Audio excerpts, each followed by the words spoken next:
all of which, for me, stems back to childhood trauma. We're judged, we're shunned, we're pushed out of social circles, we can relate to people on such an intimate level. I don't think that sounds crazy at all. I think that sounds absolutely beautiful. Keep pushing forward. The most important factor to a healthy well-being is feeling connected. Welcome to From There to Here, a safe place where we will explore some of life's adventures so that you do not feel alone.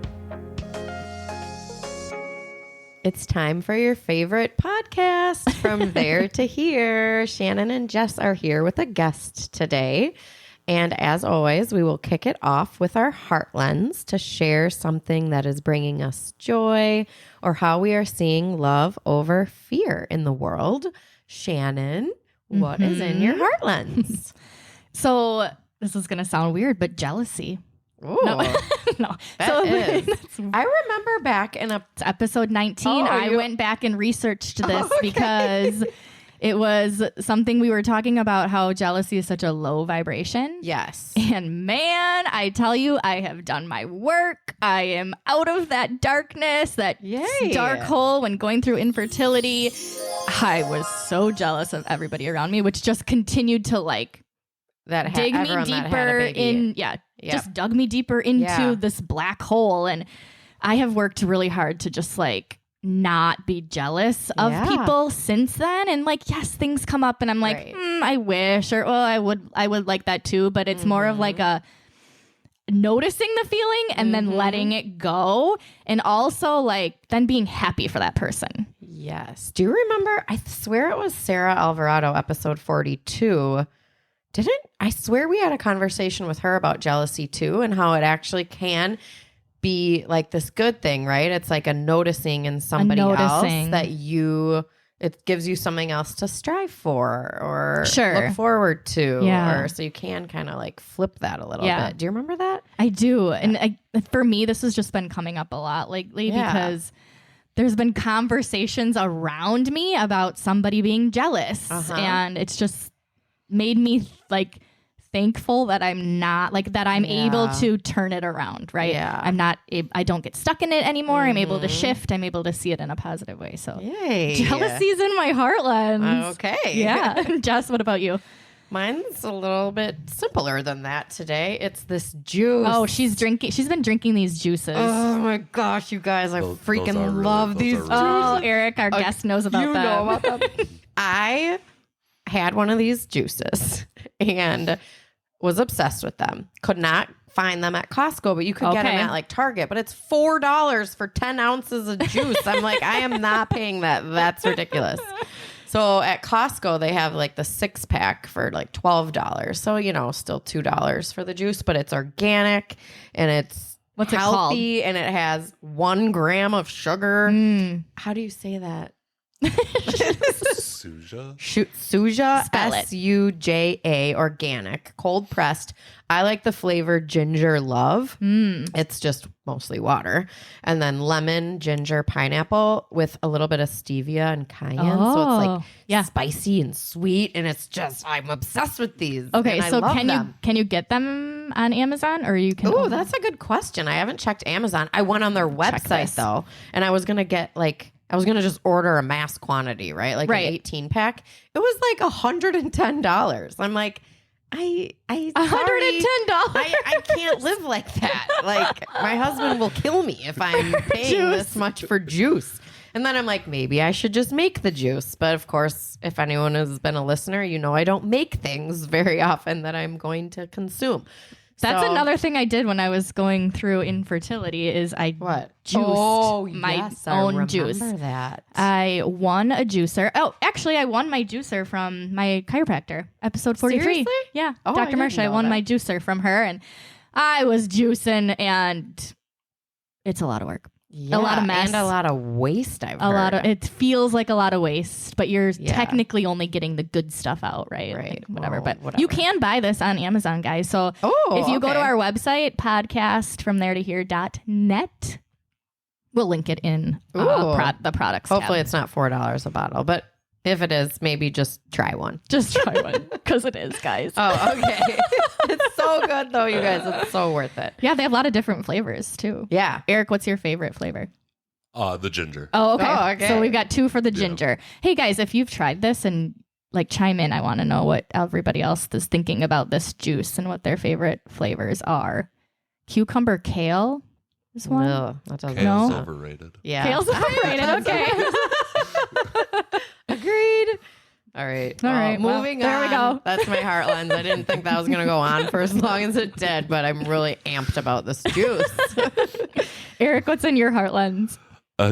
To keep it 100, I'm very excited and very happy to be where I am right now, sitting here with you two. Oh, thanks. And being able to just be open and talk about life in general. Yeah, Yeah. we're gonna get to that in a moment. But if listeners, you have a Heartlands for us, please share. You know how to do this if you've been listening. And if you don't know how to do this, I'm just going to suggest going back to the latest episode and listening so that you can figure out how to do it. We love to hear from all of you and spread all of the joy. And like we said, we have a guest with us. His name's Erik. Erik is here to share about actually life after recovery. So I feel like in other episodes, like for example, episode 57, when we interviewed Ryan off the grid, he really shared about his path, like what kind of happened to get him to want to be in recovery and a little bit about recovery, but we've never really heard from anybody. I mean, even in episode 18, when we interviewed Missy, she shared like what it was that like brought her to the point of, I gotta fix this, but not really like what happens when you're done and you've recovered and you can proudly say like, I'm in recovery, I have recovered. I know Erik or Ryan has some chips or whatever that he's shared, but once you get the chips, then what do you do with your life? Like, how does that pan out? What happens and how do you kind of stay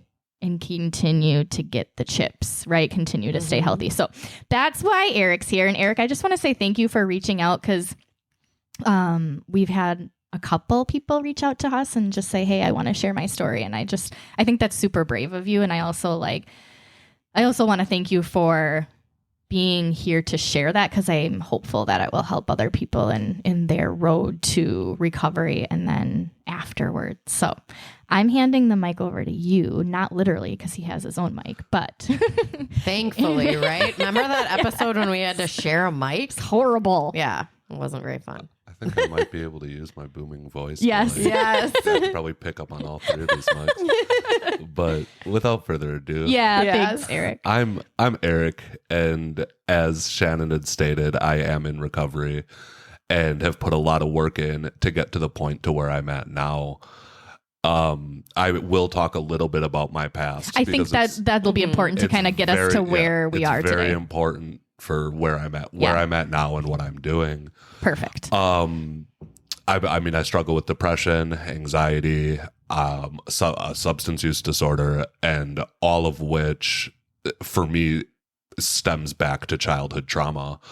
Can I ask? I'm gonna do this all episode, you guys, and I apologize for interrupting Erik, but I've actually never heard anybody say substance abuse disorder. Oh, I was thinking the same thing. When it comes into therapy, substance use disorders are like, for people who struggle with different substances, it's a broad scheme. It can be for just about anything. I say that instead of addiction. Do you get diagnosed with this? Yeah. Okay. Yeah, you can, so you it can is get like diagnosed with it. Okay. Since my main drug of choice wasn't alcohol, I don't get put down as an alcoholic. Do you mind sharing what it was? Oh, absolutely. It was cocaine. Okay. I used for on and off probably about 10 years, and I truly never thought there was a way out. I remember when I first started recognizing that I had depression, and when I first started recognizing that I wasn't developing healthy relationships. Now, I didn't know this until I was an adult and I was in therapy. But as a teenager, I didn't know how to express my emotions. And in the like early mid 90s, this wasn't something that was talked about. No, and I think like just even like sitting in this room, we're all about the same age, thinking about like growing up in the mid 90s, you didn't really talk about like your feelings. There wasn't like in schools now, there's a social emotional curriculum that we follow. That wasn't there in elementary school when we were going to school. Therapists in elementary schools now. Like, what is that? That's amazing. Yes. But for me, especially as a male, I had to just deal with my emotions and figure it out for myself. And I don't want to fault my parents for anything. I don't want to fault my parents either. Because they did the best they could with what they knew, and the public wasn't open about mental health, and that's not their fault. I spent so many years blaming them, but it got to a point where I'm like, wait, I can't. They didn't know any better. And normally I'm not the type of one that'll plead ignorance to something. But part of the journey of healing is forgiving them and knowing that they did the best they could. But based on the knowledge they had. Which was little. Exactly.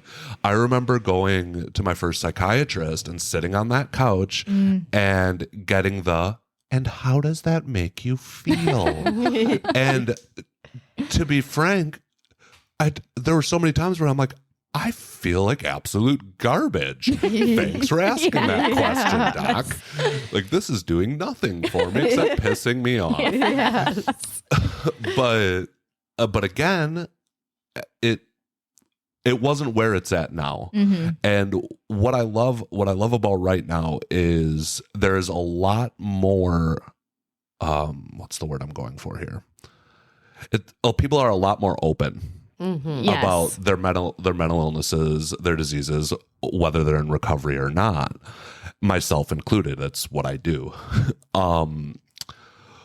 But I ended up going into rehab at the very end of 2021 because I was going through a divorce. It was extremely ugly, and I got to a point where I didn't want to live the way I was living anymore. With the drugs, okay. going through divorce. Did you decide you were going to go to rehab, or did someone? No, okay. I made the decision for myself. Yeah. I feel like that has been a theme across every person that we have interviewed, that you cannot be forced into this. No, you can't. That decision has to be yours. But what it takes for people, it's different for everybody. Like, was I at my lowest when I went in? Yes. But the situation that put me in there wasn't the worst situation that I had been through or had to deal with. It was just random. But all of a sudden, I'll get a little bit religious. It was like I was like God was talking to me and showed me the path that I had to take. And I'm like, I don't want to live in misery anymore. I want to see if what all these people are talking about is truly possible. And that's happiness. I truly never thought that happiness was possible. That's another thing that I kind of got goosebumps over that, because I feel like most of the people that have come to our podcast to share about their journey, there is like this you called it religious, some people call it spiritual, or just this higher power connection that gets you there.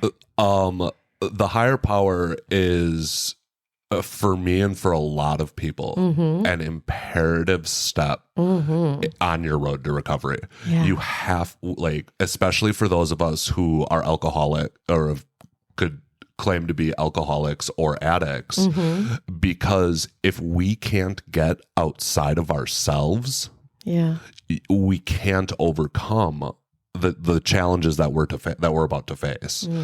And I did watch, was it Ryan Off the Grid? I watched that was episode 57. I watched some of that because there was a lot of relatability for me. I'm also a veteran. I've also struggled. I also spent time working a 12-step program. So I'm very familiar with the spiritual journey behind recovery. And I think one thing that you said that popped into my head, we interviewed Carrie in episode 27 and she said the same thing, whereas like I had to find something outside of myself in order to like let it be in somebody else's hands because I wasn't able to control it myself. For me, the biggest thing once my higher power I do call God. The biggest thing for me is it allowed me to forgive myself for the years and years and years where I just wasn't capable or emotionally intelligent to be able to actually constructively live life. And for all intents and purposes, I thought I was pretty successful. I owned my own landscaping business. I had a good marriage for, a little while. Well, otherwise you wouldn't have gotten married. Right. And So you were using cocaine and owning a business, having a wife, and everything was kind of going okay for how many years? When I started using again, I was using for about 3 years before things started to get bad. Okay. And that was about 3 years before my divorce was finalized. Okay. But it got to a point where my now ex-wife and we were fighting every day. And our kids would see it and hear it. And it got to a point where I didn't want to be in the house if she was there because I did not want to fight with her in front of the kids. Now, the double-edged sword for me is I'd go and hang out with my friends, which gave me easy access to my drugs of choices, which completely masked and drowned out all of those emotions and feelings that I had going on inside of me that I didn't know how to process because I was never taught it. I self-taught how to deal with emotions, and I chose the wrong way to self-medicate. And my story is not that unique. This is like, you talk to other people that come into recovery, you're going to hear very similar stories.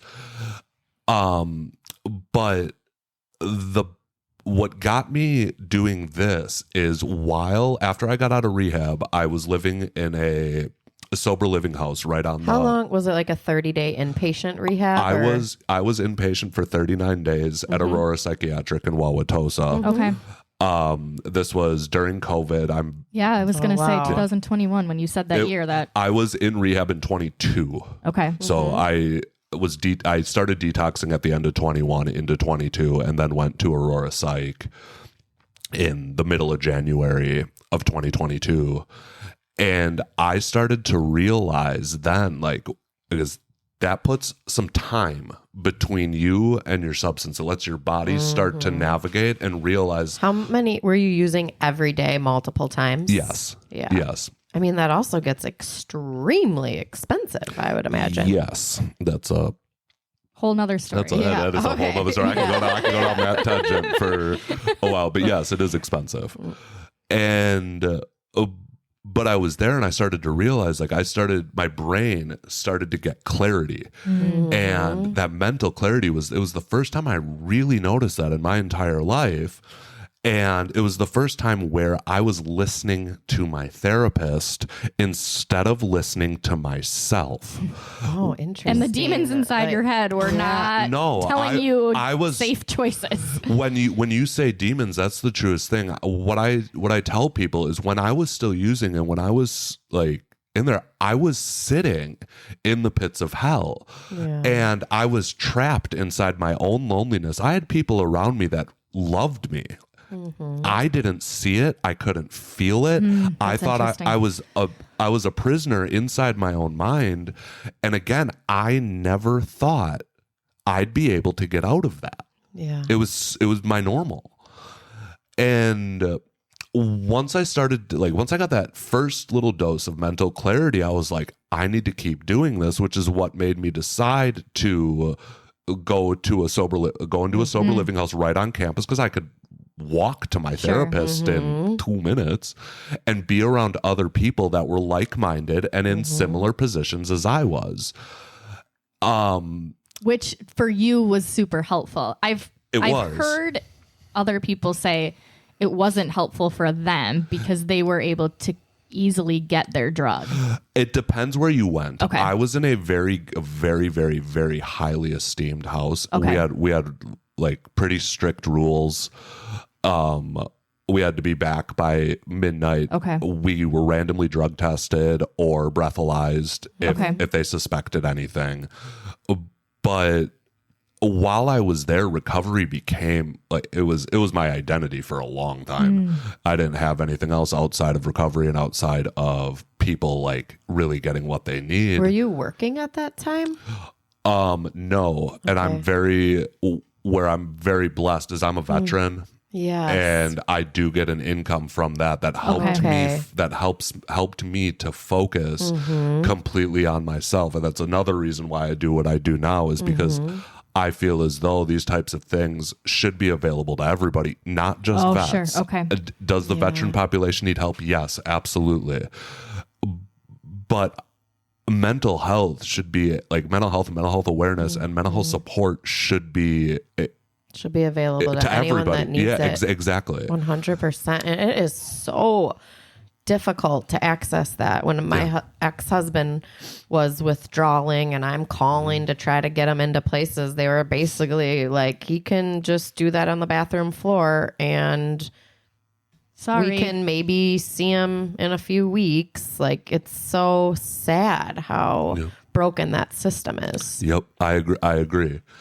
And that's a big reason why I do what I do now is because I've seen firsthand how people treat addicts and treat people that want to like try to get help. We're treated like second class people. And if you could even call us people, we're judged, we're shunned, we're pushed out of social circles, we're pushed out of things that we love because of stigmas attached to this. Yes. And is that something like, can you tell us more about that? Like, is that something you felt or witnessed or experienced? All of it. Okay. All three.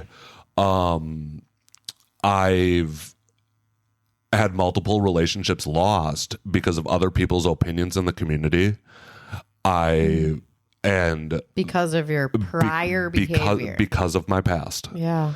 And not because of who I am now, because who I am now, I love who I am now. Oh, I love hearing that. Yes. I absolutely love who I am now. I'm making a real difference in people's lives. And that's worth its weight in gold for me because again, I don't pay mind to people who are still in fear of who I used to be because I know in my heart that that's not who I am and my actions have backed that up.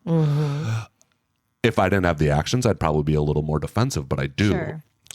And I know that every person is entitled to their own opinions. If people don't like me, people don't need to like me.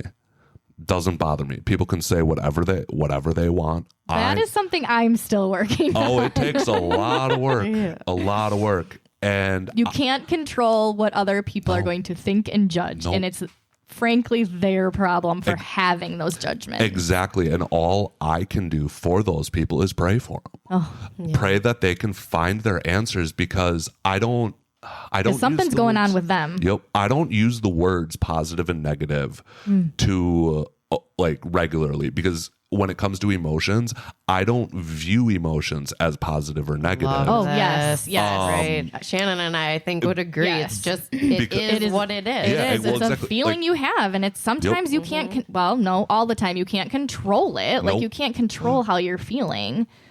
Exactly. Like what you were saying with Heartlands, with the jealousy and how you had to work through that. Most people would perceive jealousy as a negative emotion. But what did you learn? Oh my gosh. Because of that jealousy? How much did you grow actually working on that? So inherently negative feelings with the right mindset can be one of your biggest strengths in life. And that's what I try to tell people. Like, don't get stuck in that negative thinking.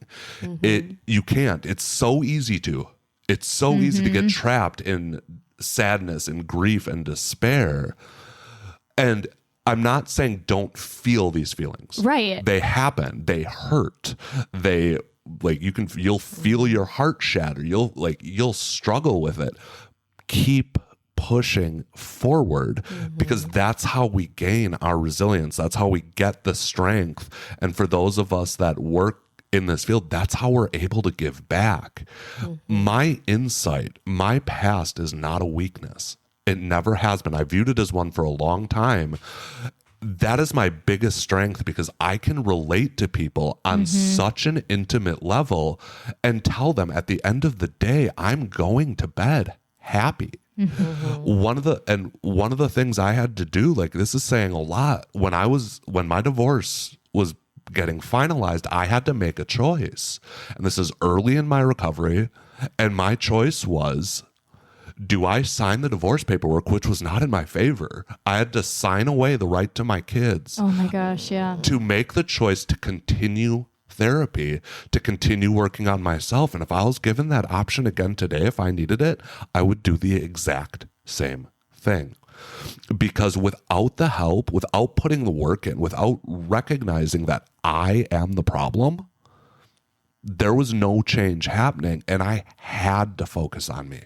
Well, and I think, like, they say in airplanes, you have to put your breathing mask on first in order. So you're putting your breathing mask on in order to be healthy, so that you can be a father. Exactly. The steps you have to take are hard, because you have to put being a father aside in order to look deep down in your demons and heal those. That is probably the hardest thing that I've had to do in this whole journey, because I love my kids with all of my heart. And some people have called me selfish. Some people have made up their own stories as to why my kids aren't in my life. But I wasn't too open about this. Like, I'm very protective of them. And now I've heard a lot of different stories about my life. And I'm like, how can other people talk about what's going on in my life? And again, how do you get over that? Like, how do you, like, I'm hearing you say, like, you have to do the steps and go through the things in order to be resilient on the other end. But what are the steps? What do you do, and how do you get there? Because that, I think, is so important for people to hear. One of the hardest skills in life, and that's patience. And knowing that it is one day at a time, 1 hour at a time, 1 minute at a time. Do your best to keep pushing forward. You might not see the answers right away. Know that it exists. Know that you can pull yourself out of the even most seemingly impossible situations as long as you're patient and you keep pushing forward and doing the next right thing. The next right thing. I love that. Yeah. The next right thing. I think that's a Disney song. Is it? I don't know. Yeah, it's from Frozen 2. Okay, Anyway. well, there we go. Great movie.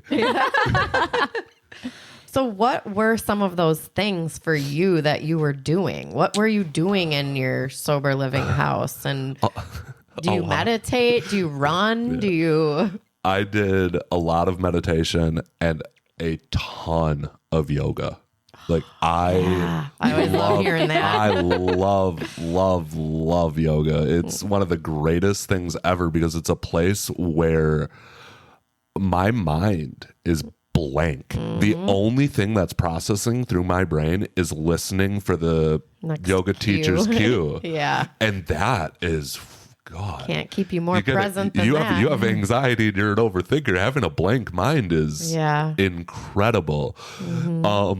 Now I go to the gym a lot. I really enjoy being back in it and like actually working out. I don't do yoga as much because I'm more into like high intensity interval training, and lifting weights. But I still do about 2 or 3 yoga classes a week. Oh, I still think that's a lot. What were you doing before? When I was still living in Milwaukee, I was doing 1 or 2 classes every day. Oh, 1 or 2 a day. Yeah. Okay. The most I did in one day was 3. Okay, because like when you were like, I don't do it as much. Yeah, but you're still going 2 times a week. I still think that. Well, I'm in the gym 5 or 6 days a week. Okay.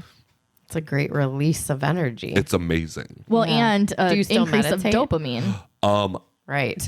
I haven't been meditating as much as I used to, probably like maybe 2 times a week. Okay. That's still but a good practice. Yeah, one thing I learned, and this is incredible. I heard about a study where with anxiety and acupuncture. Yes. I started going to acupuncture back in April. I haven't been now in a month and a half. I went to 6 sessions. My anxiety is gone. It impacts your it's gone. nervous system. Well, it promotes natural healing through essentially Chinese medicine, which is thousands of years old. Outside of your normal angsts, I don't have the crippling anxiety I used to. I'm like, what the heck is going on? How often are you going to see your acupuncturist? I went and I saw her 2 times a week for 3 weeks. Okay. And then she was like, let's see how long you can go before you start recognizing your anxiety. That was about 2 months. That was about 2 months ago. Oh, wow. Like, it's still not much. I notice a tiny little bit at night, mostly because I know my physical signs of anxiety. Okay.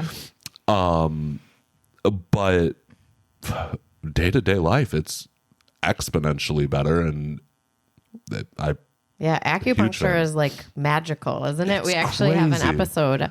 I'm not sure if it's going to be released before or after yours yet, but Shandon, an acupuncturist and co-owner of Isthmus Wellness here in the Madison area, comes and shares about how beneficial it can be for fertility and women's hormones. But she does also mention reducing cortisol and it impacts your central nervous system. Yep. And it's it's crazy what it can do, because I know. I'm like, how does it work? They just stick you with needles and you feel better? What? Well, what I've learned about it, what my acupuncturist has taught me is our bodies are built to repair themselves. And when they put those needles in certain points, it opens up different properties inside of our own bodies to heal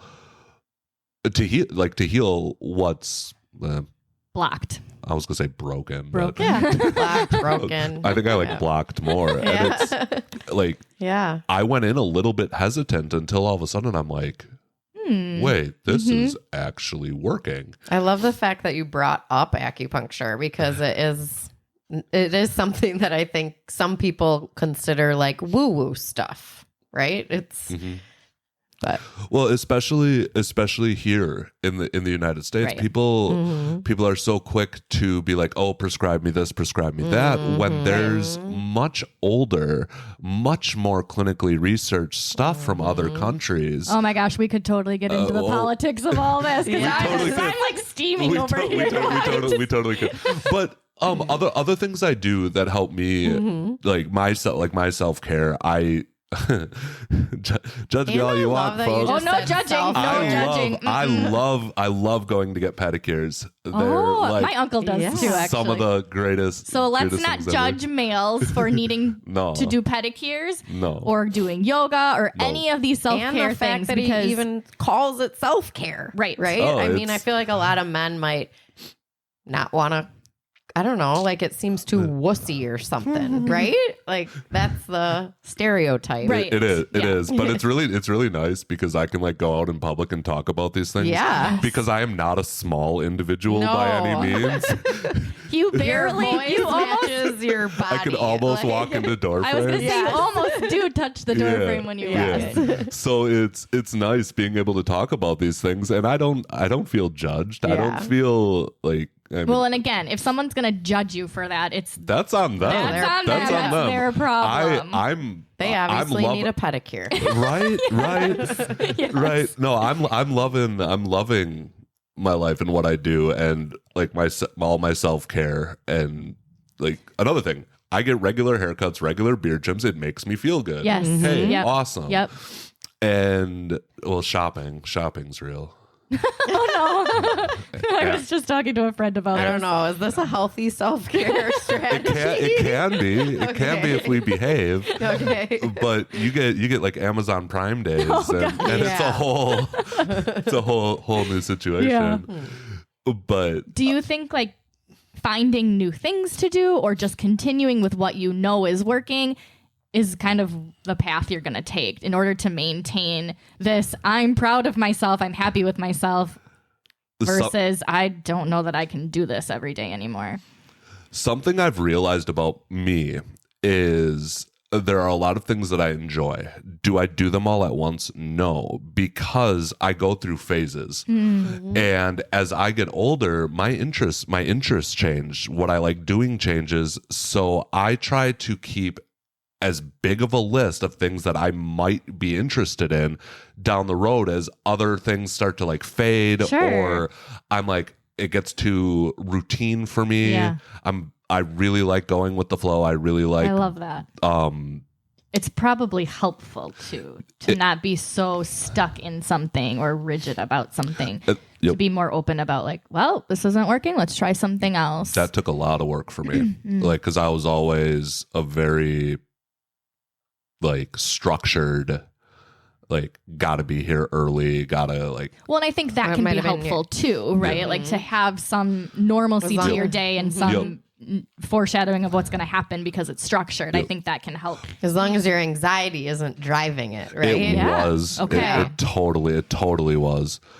But our interests change as we get older, like, and as we learn more, and because there's so much out there. For me, I want to experience life, like especially years and years and years that I missed because I never really got to fully experience the beauty or go outside and smell the proverbial roses. I just didn't. And now I look around and I see people smiling and I see people happy, and I see people who look upset and sad. And I love that you're talking about how you're just able to notice the world around you. One of our other guests mentioned that too. Oh, it was Tim Decora, episode, I'm looking, 54. He talked about like he would walk outside and he could hear the birds. Oh, yes. Yeah. And he, before that, didn't notice them. Nope. It's like you're really just trapped in this bubble of darkness. And it's extremely lonely. Yeah.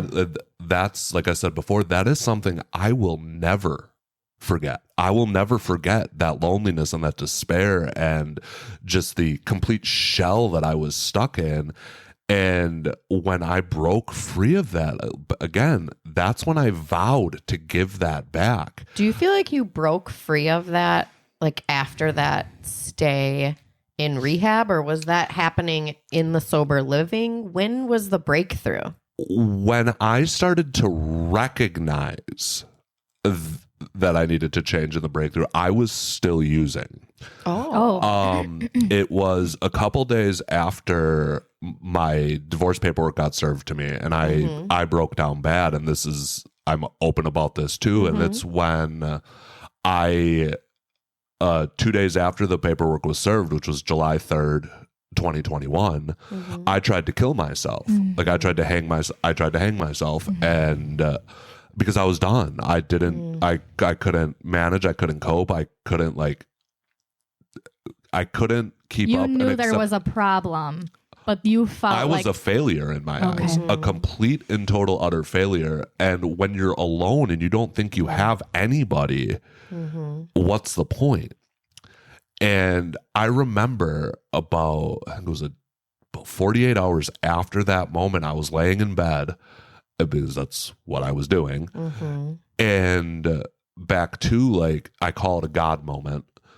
I was laying in bed, and this is going to sound absolutely crazy. And when you're saying I was laying in bed, correct me if I'm wrong, that's what you were doing like all day, every day. For like a solid week. Yeah. And but what happened, and I don't know how to explain this, and some people might think it sounds crazy. To me, it's not, because it was very real, but it felt like this light was just channeling into my head, because I was begging for a way out. I was begging to see it. But what it did, and the way I explain it, is there was a bunch of doors that got put into my head, and those doors are closed, but there was a path lit up. Now, this is what brought me back to my faith and believing in God, because I didn't for so long. That was the path that I needed to walk to be able to get to where I am now. And I saw, like, I could physically see it in my brain what I needed to do. Now, at that time, I wasn't ready to actually start putting in the work.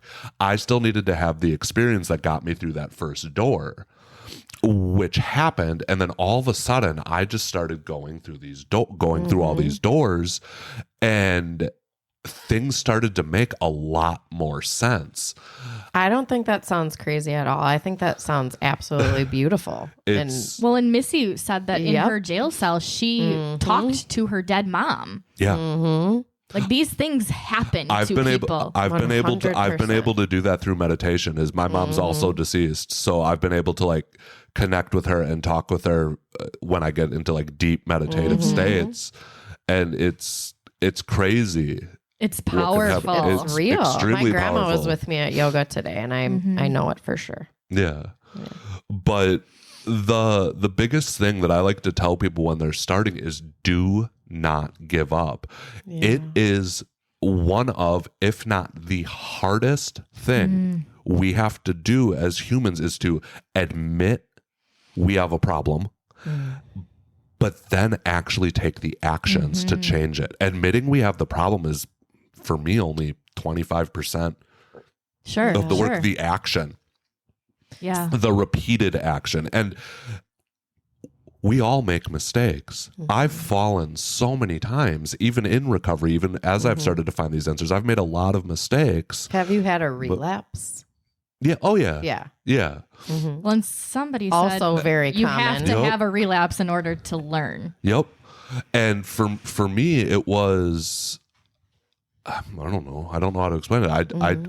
It was by choice. It wasn't like, it wasn't something that I just impulsively went and did. I was like, no, I think I can handle it, but I couldn't. Yeah. And I don't know. I don't shame myself. Do you feel anymore. like a failure?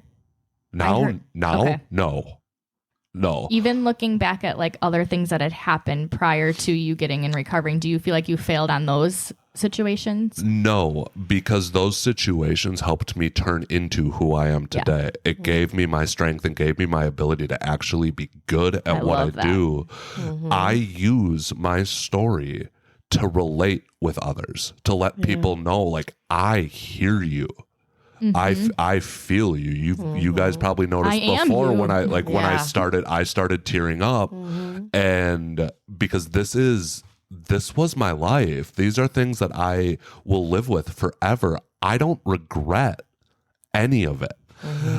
If I could go back and change things, maybe. Who knows where you would be today, though? Exactly. Right. Would I still be sitting in working in mental health, which is what I truly love, and I am good at it. People, I have an inherent ability to make even perfect strangers completely comfortable in my presence almost immediately.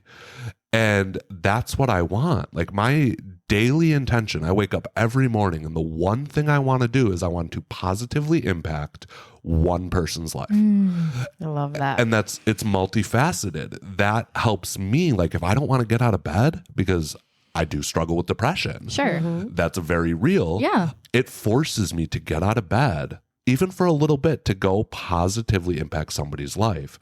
Getting out into the sun, imperative. Vitamin D. Yep. Yeah. But it's definitely possible to recover and to live happy, successful lives. Now, that's not to say hard things happen. Life is not easy, even when you're putting the work in. No, it's hard. But we grow so much, and we get so many tools that we can use at our disposal to overcome those hard times, to where they're not going to shut us down and not going to be catastrophic and not going to be these big blowouts that solve You've learned nothing. The coping skills now to be able to, the big things aren't as big as anymore. Exactly. I've heard you use the word recover. And oh my gosh, why do you... I swear to you, you are reading my brain right now. Oh, I'm very curious. This creeps me out when she does this, because it's like... I've had a lot of weird premonitions this week, I'm not going to lie. We'll see if she's correct. And one of them was actually about Sarah Alvarado, episode 42, her book. is soon to be coming out on audio. And I had asked her about it, and she's like, oh my gosh, the guy just emailed me. I'm like, cannot wait. Tangent there. But I wanted to ask you, you use the word recover. Like, do you feel that you are recovered or you are always recovering? Okay, what so is now the terminology? I have to ask my question in the way I was going to ask it, because we labeled 57 guest interview with Ryan Off the Grid Road to Recovery. At this point, your episode is titled Life After Recovery. So I don't know if that'll change, but I think in me introducing you, I had said, like, we want to talk about life after recovery. So Road to Recovery and Life After Recovery implies, thank you, that there is a recovery. There's an end. There's it an almost end. sounds like. Yeah. But So this will sound a little morbid. No. We want to hear it. like morbid. Yeah, we want to hear it. The only end to recovery is when we die. It is a lifelong process. I love Road to Recovery because things change. It gets easier to deal with. But if those of us coming into this get complacent, like, and so to say, like, if I was to say, if I'm recovered and I stopped putting the work in that I needed to put in, I'd fall right back into my old patterns. So once an addict, always an addict? What do you think about that? I know. That's a tough one, and that could facilitate a debate going a whole lot of different ways. I like to think that people aren't always going to be classified as addicts, and that's part of what I do to reduce the stigmas attached to this because you can put in work and not go back to things.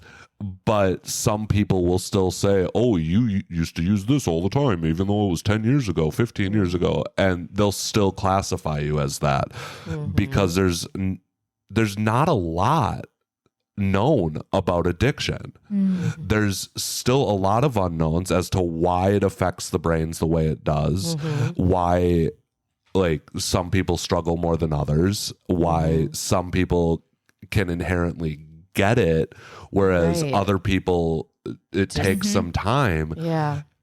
I hold space. Right. Some people can go and do cocaine and just have fun with their friends and then go to work on Monday and be functional and not need to do it again. Cocaine on Monday. Yeah. Exactly. But some people need the cocaine every day. It's constant. Right. And that is different for each and every person. Like, what I've talked about was my road to recovery. I'm going to steal Road to Recovery now. Thanks for that. It's not going to look the same as other people's. So what I try to do is when I'm meeting with people is I try to find the things that they enjoy, the things that if they don't know, I do give them some ideas based off what has worked for me. Sure. And I always disclose this worked for me. Doesn't necessarily mean it's going to work for you, but why don't we give it a shot? If it doesn't work, we can try something else. Everybody's path, everybody's journey is much different. For me, going and getting pedicures, doing yoga, going to the gym, driving. I love driving. It's so decompressing for me. And I don't know, I just enjoy it. But there's people out there that are terrified of driving. So that's not going to be on their list of things. Exactly. To do.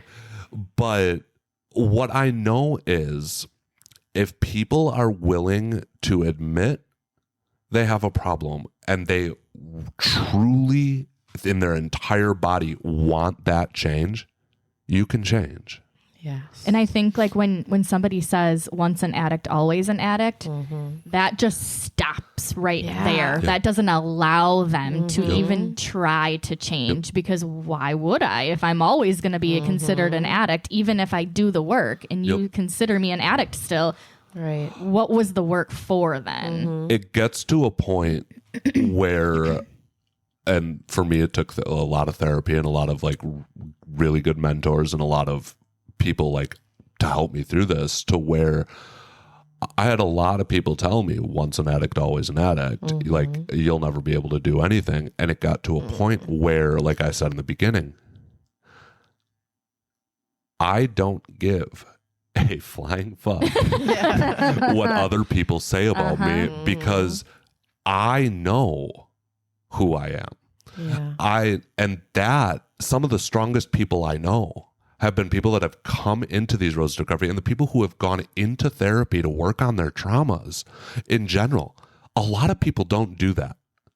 Absolutely. They push it down. Exactly. I can handle it. Exactly. Yeah. Because they still feel shame or fear towards those things. One of the things I had to get rid of was fear. And in a society that promotes fear, like you turn on the news. Oh, right. We don't turn on the news. No, neither I. No, it's a thing. I don't watch it either. Yeah. But I removed fear from my life. Yeah. And it has been one of the greatest things that I've done, because I can push forward even when things are hard and learn and know, like, okay, it might be really difficult right now and I don't see the light. I don't see the good that's coming from this. But I now know from experience that good will come. It will show itself. When? I don't know, but that's where patience comes into play. And these life skills I would have never gotten without the path that I was on. Yeah. So if people want to sit here and judge me for being an addict, I'll say, okay, like feel however you want. But I'm one of the strongest people I know because I was an addict. Yeah. Yes. Yeah. And it's a point of pride for me. It's not a point of shame. And I'll keep doing what I'm doing no matter what. Because that's my vow to myself. That's my promise. That's the rest of my life. And again, I love it. I love being there for other people and having those light bulbs go off when they realize, like, wow, this guy gets it. And I don't feel as alone anymore. Yeah. Because the whole purpose of this podcast. Yeah. To not feel alone anymore. Exactly. Because it's so real and it's not talked about. And again, like I am very, very, I have a soft spot for men. I mean, I've been to so many funerals, albeit from people overdosing or suicide. Like I have been to too many funerals. I've buried too many friends and people that I've loved because of them being in that pit of loneliness and thinking, I have nowhere to go. I have no one to talk to. So I will stay very open. Like, you have something going on, call me. I will be there. I'll show up for you. The only reason I can do that is because I'm taking care of myself first. And that's the most important part is we have to put ourselves first. But now which is not selfish. No, not at all. Right. And I think a lot of people do see putting themselves first as selfish. I know I did for a very long time, but all of a sudden I'm like, wait, as I work on myself, it gives me more energy and more capability to be able to be there for others. Yep. And I'm better at it. I'm calmer. It's incredible. Can you tell us a little bit about the work that you're doing and where and with who and if how people could get in touch with you if I am on social media. I have been trying to figure out building a website. It's really confusing. Does anybody know how to build websites? Could really use a hand. Yeah. Crystal, we need your help. What I'm doing is I've reached out to a couple different residential facilities. Yeah. One of which is a major one in Minnesota. The other one is over in the Milwaukee area. I don't want to go through too much into it because I'm still in negotiation stages. Okay, sure. But what I'm going to be doing is facilitating groups pretty much set up exactly like this right here, where I talk about my story. And I'll go a little bit more in depth, like with my past when I do these things, just so people can, like, people who are coming into the recovery world can actually be like, okay, yeah, he gets it. Yes. And then start talking about, like, really what happens and how hard it truly is. Like, just because you get sober, people are still going to judge you, and you need to brush it off. Yeah. Like, and it's not easy to do. And there's got to be work in order to be able to do the brushing off. Exactly. And you need support structures.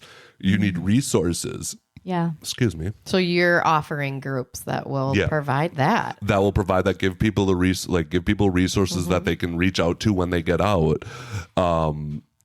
Help them really recognize that once you get out of treatment, you're not done. That's like really when it starts. Yeah, no, that's the starting. It is the starting line. There's still a whole race that you got to go through. And like you said, like there really isn't a finish line. No, you take it day by day, every day, and sometimes it gets easier, and there are crappy days. Yep.